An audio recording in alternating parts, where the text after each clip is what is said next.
My daughter brought home a man who drove a Land Rover and knew how to shake hands like a politician. Everyone at the party told me they were perfect together. Standing at my own birthday celebration, surrounded by people I'd known for 30 years, I felt the wrongness of it like a splinter I couldn't find.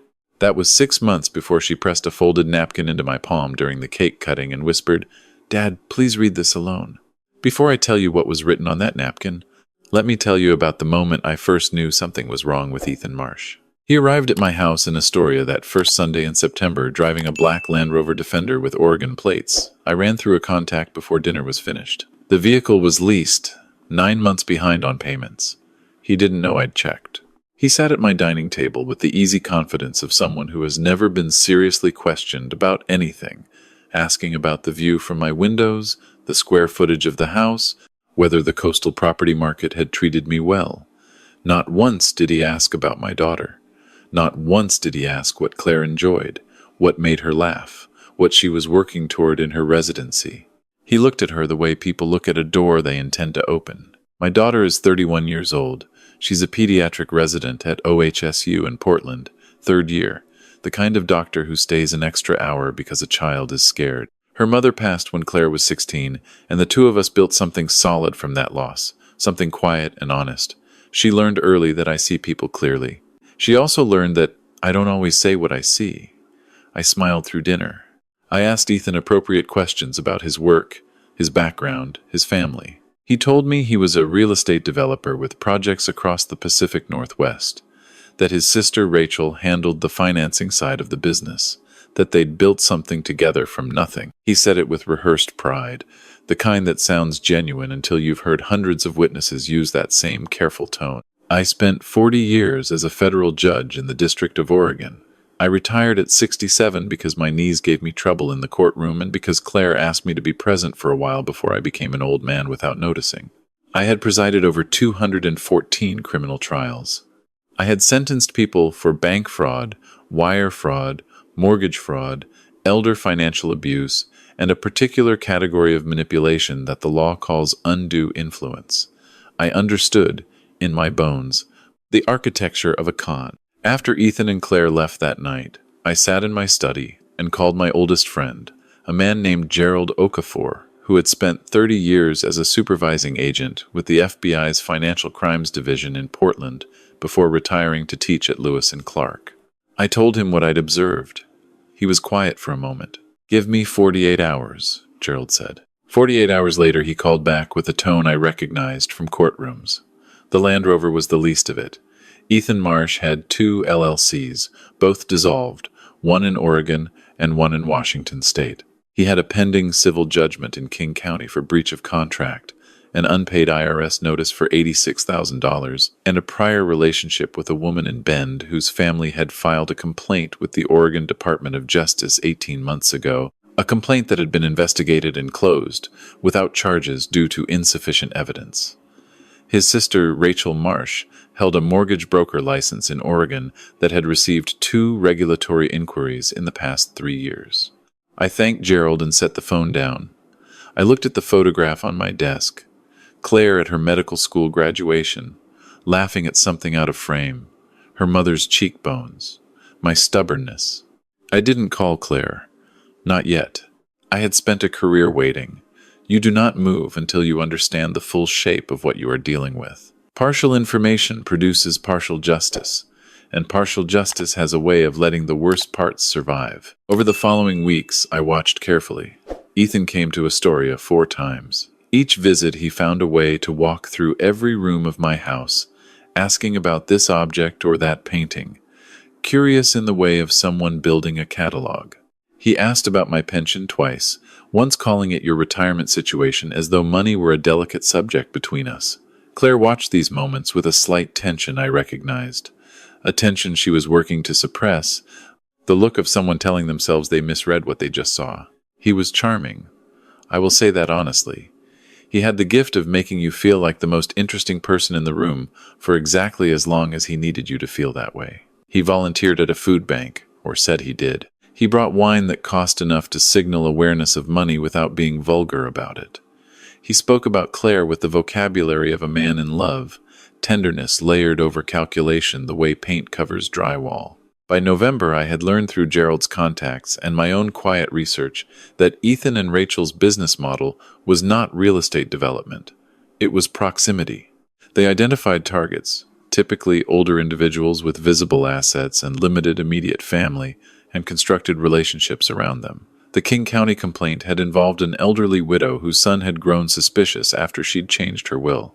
The Bend complaint had come from a woman's adult daughter. Same pattern. In both cases, Ethan had moved on before charges could be formalized. My house in Astoria sits on 2 acres of coastal property. The house itself is modest, a 3-bedroom craftsman that I have not renovated because I see no reason to. What is not visible from the outside, or from any room Ethan walked through, is the investment portfolio I built over 4 decades of careful, methodical living, a portfolio that a financial advisor in Portland manages with the same discretion I used to manage courtroom proceedings. It is worth considerably more than anything Ethan Marsh had ever been near. He didn't know that. He thought I was a comfortable retiree with a nice view and a federal pension. He was planning for the pension. I know this because in late November, 3 weeks before my birthday celebration, I heard him. Claire had driven up from Portland for a weekend visit. Ethan arrived Saturday afternoon. I was in the garden when they arrived, and I stayed there longer than necessary, moving slowly the way old men do, letting them settle into the house without me. Through the kitchen window, open 2 inches against the November cold, I heard Rachel's voice on speakerphone. "She's getting close to him," Rachel said. "That's good. That's exactly what we need." "I don't like the timeline," Ethan said. "He's 68. He's healthy. This could take years." Rachel's voice had the patience of someone who had done this before. "You don't need years. You need the right moment. Medical power of attorney first. Then we assess his accounts. The judge title doesn't mean money, but the house alone is what, 700,000? Closer to 900 with the land." Ethan said, "There it is." Her voice was satisfied. "After the new year, start the conversation about his memory. Gently. She loves him. She'll believe what you tell her." I stood very still in the garden. The Pacific was gray and flat beyond the dunes. A gull passed overhead without sound. "She'll believe what you tell her." I went back inside through the side door. Claire was arranging flowers in the kitchen. She smiled when she saw me, and I smiled back. And I said nothing about what I had heard, because I needed to understand how much she already knew, and how much she had been told to believe. Over dinner that night, I watched her, watch him. What I saw clarified everything. She was in the early stages of doubt, the phase where a person has begun to sense something is wrong, but has not yet given themselves permission to name it. She was still hoping. When Ethan reached for her hand, she let him take it, but her eyes didn't warm. 3 weeks later, on the evening of my birthday celebration, she pressed a napkin into my hand. My longtime colleague, Patricia Wren, had organized the party. 47 people in the community room of a restaurant I had eaten at for 20 years, former clerks, old friends, neighbors, 2 retired federal prosecutors I had worked alongside for decades. Ethan was there. Rachel was there. The first time I had met her in person, a woman with her brother's easy smile, and her brother's habit of standing near things of value. I gave a short speech, ate dinner, made my way around the room, watched Ethan work it with the quiet expertise of someone who has practiced being charming at exactly this kind of gathering. He introduced himself to the prosecutors as a businessman interested in community development. He told Patricia I was like a second father to him. He said this with his hand on her shoulder and a voice full of warmth that had nothing underneath it. During the cake, Claire stood beside me. She hugged me for the photograph, and when she pulled back, she pressed the folded napkin into my left hand with a precision that told me she had been thinking about the right moment for a while. She looked at me for exactly 1 second with her mother's eyes, steady and frightened, and decided. I tucked the napkin into my jacket pocket and finished the photograph. I told 2 more jokes. I thanked Patricia, and then I excused myself to use the restroom. In a locked stall, I unfolded the napkin. Claire's handwriting, careful and small the way it always was when she was scared. Dad.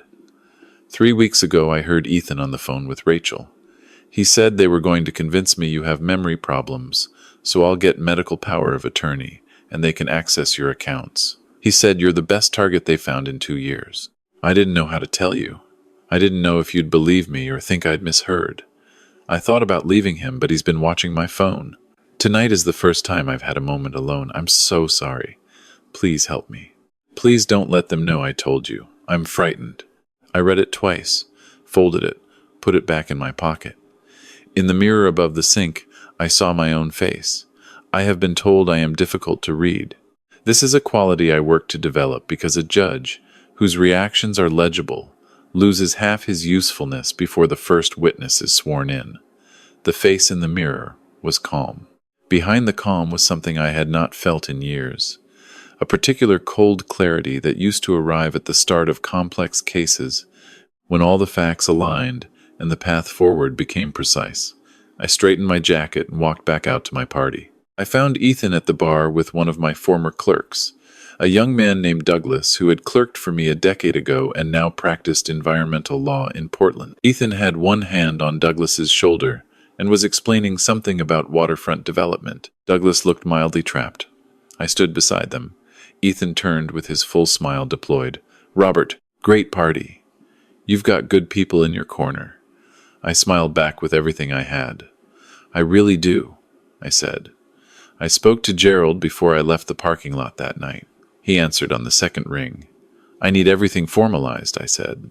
"The documents, the prior complaints, the dissolved LLCs, the King County judgment, the IRS notice, all of it assembled and ready." He was quiet for a moment. "When?" "When I decide to move." "How long?" "I don't know yet. A week, maybe 2. I need to talk to my daughter first." Gerald said he'd have the file ready within 3 days. Then he said, "Robert, just tell me one thing. Is she safe right now?" I thought about the napkin, about the phrase "watching my phone." "I think so," I said. "But we're going to move carefully." The next morning I drove to Portland. I didn't call ahead. I knew Claire's Sunday schedule because we had talked about it every week for 3 years, an old habit from her intern year when I worried, and she let me. I arrived at her apartment building at 9 in the morning and called her from the lobby. She came downstairs in scrubs and running shoes, and when she saw my face, she understood immediately that she didn't need to explain anything. We walked to a coffee shop 2 blocks away. She told me everything, the full version, without the constraint of a napkin. 3 weeks ago, she had gone to use Ethan's laptop to print a boarding pass while he was showering. She'd heard him come out of the bathroom and reached for the nearby phone to make it look like she hadn't used the laptop. She accidentally picked up his unlocked phone instead and saw an open message thread with Rachel. The thread contained a detailed timeline. Month 1, build trust with the daughter. Month 2, introduce the memory concern narrative. Month 3, introduce the power of attorney conversation, frame it as protection for dad. Month 4, begin asset assessment. She had set the phone face down before he came into the room. She had smiled through breakfast. She had driven back to Portland and spent 3 weeks trying to decide if she had actually seen what she saw. "He started mentioning your forgetfulness in conversations," she said. "Little things, like, 'Oh, your dad forgot he mentioned that, remember?' And I'd think, 'Did you? He's been building a file in my mind, Dad. A file about your decline.'" I watched her hands around her coffee cup, the same gesture her mother used when she was frightened. "I need to ask you something," I said. "When this is over, what do you need from me?" She looked up. "Not what you think I need," I said. "What you actually need." She thought for a moment. "I need to be the one who ends it with him. I need to do that myself. I don't want to just disappear from his life and have it feel like something was done to me again." "That's exactly right," I said. I drove back to Astoria and called Jessica Tanaka, who had been a federal prosecutor in the District of Oregon for 22 years before entering private practice. I had known her since she tried her first case in my courtroom 30 years ago. She was, without question, the most formidable attorney in the Pacific Northwest, and the only person I would trust to walk into a situation like this without wasting a single motion. She answered on the first ring the way she always did. "Robert, I have a situation," I said. "How bad?" "Bad enough for a Sunday call." She was quiet for exactly 3 seconds. "My office tomorrow morning, 8 o'clock. Jessica's office was on the 14th floor of a building in downtown Portland with a view of the West Hills. I brought Gerald's file and a printed copy of the message thread Claire had photographed on her way out of Ethan's apartment 4 days after the birthday party, when she had gone back for her winter coat and 30 seconds alone with his phone. Jessica read everything without speaking. She turned pages with the methodical calm of someone who has absorbed worse in an official capacity. She looked up, elder financial abuse, Oregon statute, Class B felony. Conspiracy, if we can tie Rachel's communications. The message thread is admissible, as found evidence if Claire photographed it on her own initiative without your instruction. She did? I had no contact with her phone that day, I said. Good. She tapped the file. Gerald's documentation establishes the pattern, prior victims, prior complaints. The King County matter didn't result in charges, but it establishes a behavioral signature. Combined with the specific intent documented in those messages, we're looking at a strong criminal referral to the district attorney. What about my position? I said. Former judge. Does that create complications? She smiled, not warmly. It creates leverage. Nobody wants the optics of prosecuting the adult child of a retired federal judge for failing to protect her father. And conversely, nobody wants the optics of letting two people walk away from targeting one. She closed the file. I'll file for a protective order this week. We'll document everything quietly for 10 days, then move. I went home and did something that required more patience than anything else in the preceding months. I continued normally. Ethan called me on Tuesday, a friendly call, asking how I was feeling after the birthday celebration. He mentioned casually that I had seemed a bit tired at the end of the evening. Had I been sleeping well? Stress at my age could affect cognitive function. Did I know that? He had an article he'd been meaning to send me. I told him I slept like a rock and had never felt sharper. I kept my voice warm and slightly oblivious. He moved to the next phase within 48 hours. He called Claire and raised the question of whether I had seemed different to her lately. She called me immediately after and told me exactly what he'd said. We had agreed she would do this. Report everything. Create a documented record of his communications. Rachel sent a text to Claire that same week. Thinking about your dad, he seems like he might need more support around the house as he gets older. If you ever want to talk about options, let me know. The word options landed like a marker planted in the ground. On the 9th day, Jessica filed for a temporary protective order in Multnomah County, restricting Ethan and Rachel from contacting me or Claire directly or indirectly. Simultaneously, Gerald's completed file was hand-delivered to the Multnomah County District Attorney's Office by a former colleague of mine who still worked in the building and knew which cases deserved immediate attention. I was not there when Ethan received his copy of the protective order, but Gerald's source in the building where Ethan rented a co-working desk told us that he spent 40 minutes on the phone in the parking lot shortly after and had what witnesses described as a controlled but visibly distressed conversation.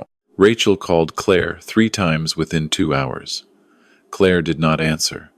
Ethan called Jessica's office directly, apparently not having read the documentation carefully enough to understand that calling any representative of mine was also a violation. Jessica noted it. Claire called me that evening. Her voice was steady in a way that told me she was working to keep it that way. He texted my emergency contact number, she said, the one I use for hospital communications. He said he needed to talk to me directly, that there had been a misunderstanding, that I was being manipulated by a father who couldn't let his daughter have her own life. I pressed my hand flat on my desk. What did you do? I screenshot it and sent it to Jessica, and then I blocked every number I have for him, she said. And then I sat on my bathroom floor for 20 minutes. That's exactly right, I said. She laughed, a short and slightly exhausted sound. You keep saying that, because you keep doing it exactly right.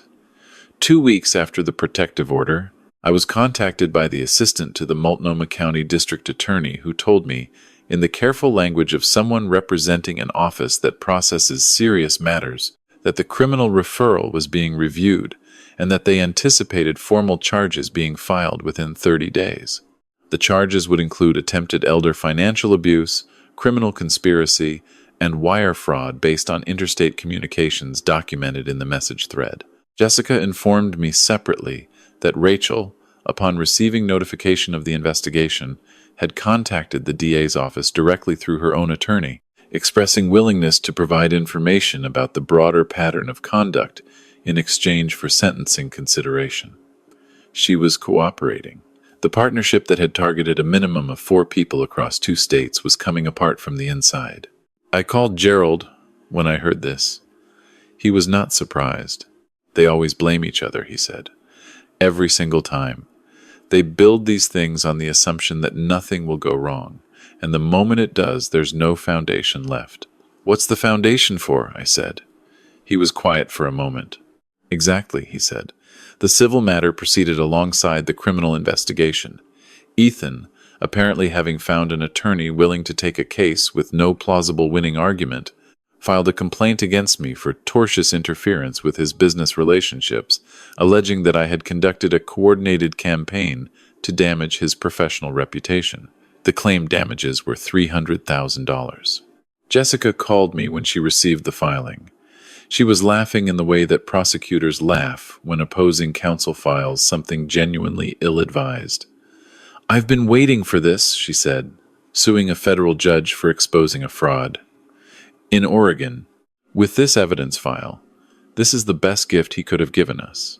We counterfiled with a claim for $1.8 million in damages for the documented conspiracy, the costs of investigation and legal response, and the emotional distress inflicted on my daughter. Jessica included a separate action against Rachel for her role in the coordinated scheme. Combined with the DA's criminal filing, which arrived 3 days later through the Multnomah County Court, Ethan and Rachel were now facing simultaneous criminal and civil proceedings with a documented evidentiary record that Gerald described as comprehensive enough to indict twice. The arraignment was on a Thursday morning in March. I sat in the gallery with Gerald and said nothing. Claire was not present because I had asked her to let me carry this part. She had her own weight to set down. Ethan looked different in a courtroom. I have seen this transformation hundreds of times. The performance that works in restaurants and parties and living rooms does not translate to fluorescent lighting and a judge's gaze. He stood beside a public defender and entered a not guilty plea in a voice that was too controlled, the voice of someone managing panic by gripping it very tightly. Rachel stood beside her own attorney, a woman who had clearly advised her client to convey maximum cooperation, and entered the same plea. Their eyes did not meet once. The judge set a preliminary hearing for 6 weeks out and reminded both defendants of the conditions of their release, including the existing protective order prohibiting contact with me or Claire in any form. She read this aloud and looked at Ethan specifically when she said any form, a look I recognized as the kind that experienced judges deploy when they suspect a defendant needs to hear something twice. Afterward in the parking lot, Jessica fell into step beside me without ceremony. "Their defense attorney called me this morning before the arraignment," she said.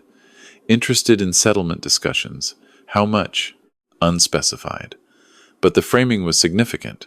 He said, and I'm quoting directly, his client believes there may have been a misunderstanding about the nature of the relationship. I walked for a moment without speaking. "Misunderstanding?" I said. "Yes." His word. I said what I would like to happen is a full trial, documented findings of fact, and a permanent public record that follows both of them through every background check for the rest of their professional lives. If they'd like to expedite that by pleading out, I'm agreeable. Jessica smiled. That's what I told him. Rachel's cooperation with the DA produced something I had not expected. She provided documentation relating to 2 prior targets, one in Seattle and one in Bend, that allowed investigators to revisit both of those cases with new evidence. The Bend complaint, the one that had been closed 2 years ago for insufficient evidence, was reopened. The woman's daughter, who had spent 2 years trying to get anyone to listen, called the DA's office in tears when she was notified. Gerald told me about this on a Wednesday evening during the kind of phone call where neither person speaks for a while, after the important thing is said. "You know they didn't come to you because of the money," he finally said. "I know," I said. "They came to you because you looked like someone whose family would believe whatever they were told. Respectable, self-sufficient, alone enough. I understand the calculation. They just didn't know about the 40 years. "No," I said. "They didn't." 3 months after the arraignment, Ethan accepted a plea agreement. The terms included 30 months in federal prison, 5 years supervised probation, restitution to be determined by a civil judgment, and a permanent notation in the Oregon judicial system's fraud registry. His attorney tried twice to negotiate the prison time down. The DA's office, backed by Rachel's cooperation and Gerald's file, and the reopened Bend case, declined both times. Rachel's agreement, processed separately, resulted in 18 months in a minimum security facility, loss of her mortgage broker license permanently, and the same civil liability exposure. She cooperated fully in the end. Whatever they had been to each other as siblings and as business partners, the architecture of loyalty between them had not survived what they were both facing. Jessica sent me the final plea documentation by email with a single line of her own, as clean an outcome as this type of case produces. The civil matter settled 2 weeks after the criminal plea. The settlement amount I have chosen not to specify publicly. The more significant outcome was that a portion of the settlement, through a structure Jessica designed, and I agreed to fund independently of any legal requirement, went into the Elder Financial Abuse Prevention Program at OHSU's legal clinic, the same hospital system where Claire works. The program employs 2 attorneys who help elderly patients and their families identify and respond to exactly the type of manipulation Ethan and Rachel had built their livelihoods around. Claire heard about the donation through the clinic's development office before I told her. She called me from the hospital parking lot at 11 at night between shifts. "Dad, you donated a substantial amount of money to my hospital in the name of elder abuse prevention." "I did, without telling me. I was going to tell you at Sunday dinner." She was quiet for a moment.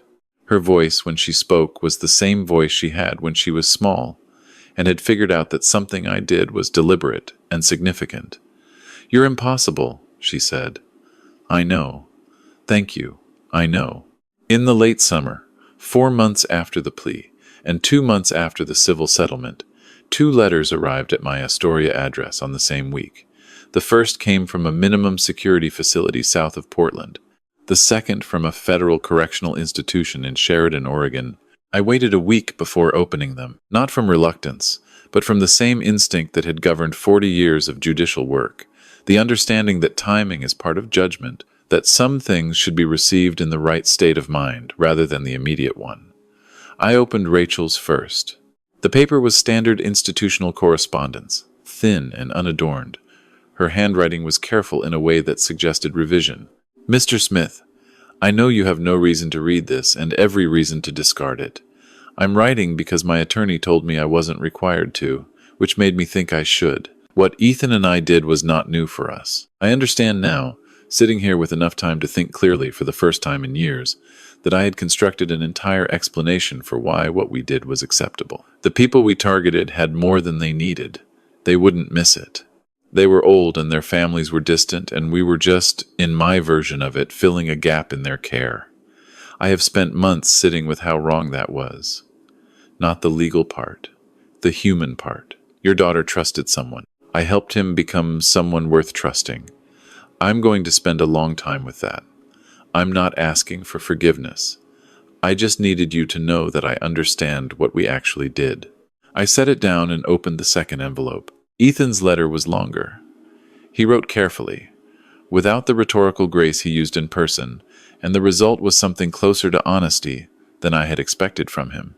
He wrote about growing up watching his father charm people out of money and how it had looked like a skill rather than a theft for most of his childhood. He wrote that he had told himself he was different from his father because he planned better and worked harder. He wrote that the night of my birthday party, when he saw the gathering of people who genuinely valued me, he had felt something he couldn't name and had pushed it away. He did not use this as an excuse. He used it as an accounting, the way people sometimes do when they finally have nowhere left to redirect attention but inward. He ended with a paragraph about Claire. He said that whatever he had told himself about his motivations, she had been a person to him, a real one, and that the damage he had done to her ability to trust was the part he would carry longest. He said he hoped she found her way back to herself, and that she deserved someone who asked about her life instead of cataloging what surrounded it. I sat with both letters for a long time. The sun was going down over the Pacific, the sky doing what it does on the Oregon coast in summer, all orange and gray and restless. I wrote 2 replies. To Rachel, I wrote, "Your letter was received and read. The clarity you're describing takes some people a lifetime to reach. Others never reach it at all. Use the time you have to build something you can stand on. I don't wish you prolonged suffering. I wish you the kind of difficulty that produces character, rather than the kind that only produces damage. Stay away from my family permanently. That is not negotiable, and it is not vindictive. It is simply what is required. To Ethan I wrote, "You asked the wrong questions about every person you met. You asked what they had, and what it would take to access it. The fact that you now recognize this is not nothing. It's also not enough yet. 30 months is a length of time that can be wasted or used. Most people waste it because using it requires sitting with things that are uncomfortable, and you have spent your entire life developing mechanisms to avoid discomfort. I hope you find out what happens when you stop avoiding it. My daughter is healing. She doesn't need anything from you, not an apology, and not an explanation. What she needs is for people like you to stop existing in the world as you currently exist. Become someone different. That's the only form of apology that means anything." I signed both letters with my name and nothing else. Claire came to Astoria for a long weekend in August. She brought groceries and a recipe she'd been meaning to try, and we cooked together the way we used to when she was in college, the radio on, the windows open to the coast air. She had started seeing someone from her residency program, a hospitalist named Marcus, who had apparently spent their first date asking exclusively about her work and whether she'd been to the Columbia River Gorge and what she wanted to do with the decade after residency. "He asked about me," she said, "not about whether you were comfortable financially or whether the house was big. He asked what you were like. What did you tell him?" She thought for a moment, stirring something on the stove. "I said you were the most patient person I'd ever met, and the most dangerous one." I laughed. "That's the most accurate thing anyone's ever said about me." She smiled at the stove. "He wants to meet you. Tell him to come for dinner," I said. "I'll make the fish." After she left on Sunday afternoon, I walked down to the water. The tide was going out, pulling sand in long flat sheets, the sound of it like breathing. I had lived in this house for 22 years. I had raised Claire here after her mother died. I had left the federal courthouse for the last time and driven up the coast to this house and sat on this beach and felt, for the first time in a long time, that I was simply a person rather than a position. What Ethan and Rachel had seen when they looked at me was an old man in a coastal town with a federal pension and a daughter who loved him, easy in their calculation, accessible, unable to defend himself with anything more than sentiment. What they had not seen were the 4 decades of watching people try to deceive each other and the particular education that produces. They had not seen the relationships built across 30 years with the people whose professional lives involved finding exactly what they had been doing. They had not seen the daughter they thought was their best instrument become instead the person who handed me the tool I needed to dismantle everything they had built. They had looked at me and seen weakness disguised as dignity. What they had actually found was the other thing entirely. I watched the water for a while. The sun moved. A pelican crossed the horizon in that ancient, unhurried way of theirs, everything about it belonging exactly where it was. I turned around and walked back to the house. There was a file on my desk from Gerald, forwarded from one of his contacts in Washington State, a report about an individual in the Puget Sound area who had recently been identified in connection with a suspicious relationship with an elderly retired physician. The pattern in the report was familiar in the way of things you have learned to recognize on sight. I sat down, put on my glasses, and began to read. Some work doesn't end when the case closes. You just move to the next file. I have patience for it. I have always had patience for it. Age doesn't diminish that quality. If anything, it sharpens it. The way long use of a tool wears it down to its essential edge, removes everything extraneous, leaves only what was always the point. I read to the end of the file, made 2 calls, sent 1 email. Then I closed the folder, went to the kitchen, and made myself a cup of coffee, standing at the window with the Pacific, out there gray and permanent, and entirely indifferent to what small human arrangements played out along its edges. I drank the coffee slowly. I thought about Claire cooking in this kitchen 2 days ago, her shoulders finally unheld, her voice finally fully her own. That's the thing about being a target someone picked because they thought age meant the end of sharpness. Sometimes the only response worth making is to demonstrate, clearly and completely, and without any particular dramatics, that they were wrong. Not for your sake, For the sake of the next person they would have walked toward if you hadn't stopped them exactly where they stood. I finished the coffee. I rinsed the cup. I went back to the desk. There was more work to do. There always is. I am not retired from the things that matter. I am only retired from being paid for them. That distinction turns out to be smaller than I once thought. If this story meant something to you, please subscribe to this channel and let us know where you're listening from in the comments. And click on the next story when you're ready. We'll be here.